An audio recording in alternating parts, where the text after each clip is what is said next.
દાહોદ જિલ્લાના જેસવાડા વિસ્તારમાં એક ગંભીર ઘટના સામે આવી છે, જ્યાં એક યુવકના અપહરણ અને મારપીટના આક્ષેપો સામે આવ્યા.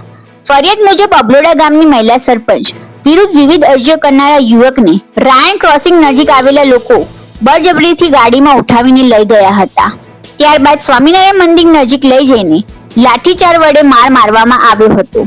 યુવકનો દાવો છે કે સરપંચ વિરુદ્ધ અરજી કરવાના કારણે તેને નિશાનો બનાવવામાં આવ્યો અને જાનથી મારી નાખવાની ધમકી પણ આપવામાં આવી હતી.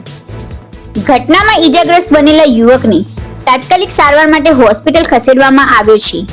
ઘટના બાદ આરોપીઓ સ્થળથી જ ફરાર થઈ ગયા હોવાનું જાણવા મળ્યું છે. આ સમગ્ર મામલે જેસવાડા પોલીસ મથકે ફરિયાદ નોંધાવવાની પ્રક્રિયા શરૂ કરવામાં આવી છે અને પોલીસ ઘટનાની તપાસ હાથ ધરી છે. આ ઘટનાને લઈને સમગ્ર વિસ્તારમાં ચક્કાચાર મચી ગઈ છે અને લોકોમાં ચર્ચાનો માહોલ છે.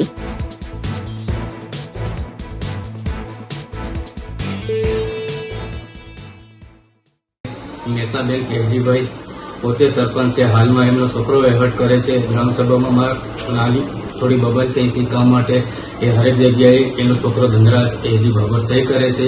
આ અદાવત રાખી એ લોકોએ મને જાનથી મારી નાખવાની ધમકી આપી છે.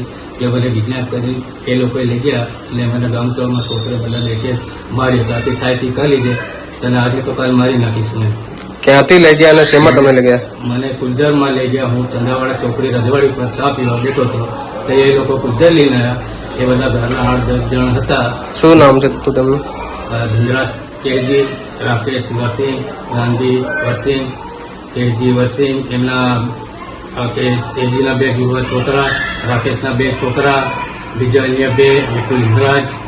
મને કુલજરમાં બેસાડીને અબલોડ ગામતળ છોકરે સ્વામિનારાયણ મંદિરે લઈ જઈને મને માર્યો ઢોરમાં ને તને જાનથી મારી નાખું, આજની તો કાલ તને મારી નાખું આવી ધમકી આપી એ લોકોએ.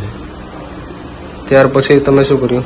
ત્યાર પછી મારો મોબાઈલ એ લોકોએ લઈ લીધો. પછી મારા પરિવારની જાણ થઈ તો એ લોકો મને ત્યાં ફેંકીને જતા રહ્યા.